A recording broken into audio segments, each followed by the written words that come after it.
Adlaw nga Sabado karon mga kaigsuunan. Sa 28 sa bulan sa Enero tuig 2023. Ang pagbasa kinutlo gikan sa Ebanghelyo sumala ni San Marcos Kapitulo 4 versikulo 35 ngadto sa 41.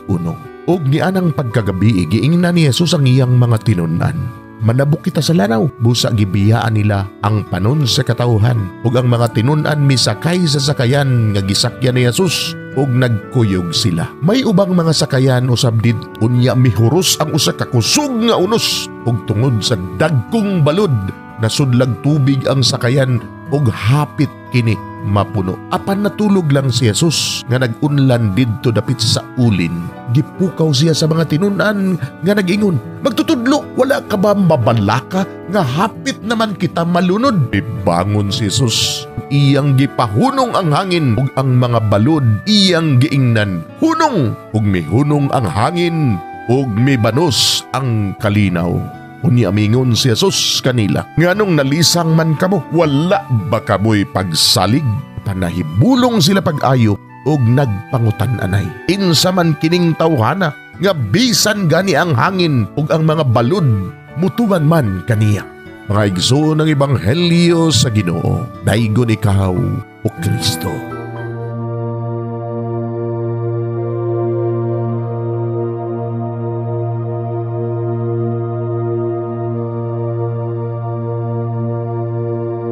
Pagampo sa dili pa magsugod sa trabaho. Magampo kita sa ngalan samahan sa Anak ug sa Espiritu Santo. Amen. Langit no namong Amahan, sa among pagsulod nining trabahoan, among gidala ang imong presensya uban kanamo. Among gipamulong ang imong kalinaw, imong grasya, imong kaluoy ug ang imong perpektong hanay sa among mga trabaho. Among gipadayag ang imong gahom labaw sa tanan diha sa mga butang nga among mahimo, masulti, mahuna-unaan ug mahukman sulod nining adlaw. Ginoo, nagapasalamat kami sa gasa sa kinabuhi niining bagong adlaw, niining kahigayunan nga kami nakasulod sa trabaho ug mamahimong parte niining nga grupo. Salamat sa mga gasa nga imong gitugyan kanamo. Hamong gamiton kini diha sa pagimaya kanimo. Hatagi kami sa kusog ug kadasig sa pagbuhat sa among mga trabaho. Panalangini ang among mga proyekto, mga ideya ug kusog. Aron sa ingon, bisan sa pinakagamay namong mga kalampusan, magahatag kini sa imong himaya. Ubani kami Ginoo sa among pagtrabaho nining adlaw.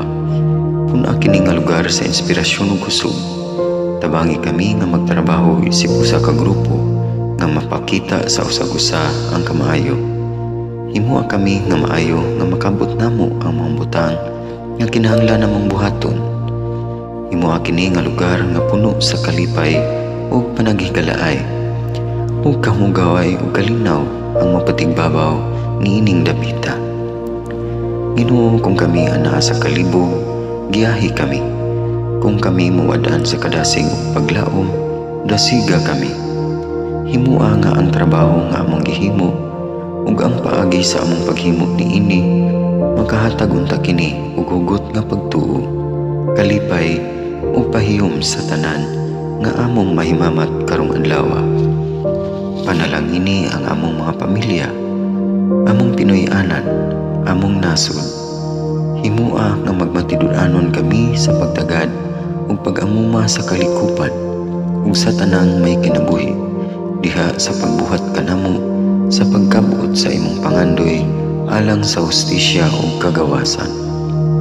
Ug Ginoo, sa among pagbiya nining lugar, tagay kami sa imong panalangin ug kaluoy sa among pagbiyahe.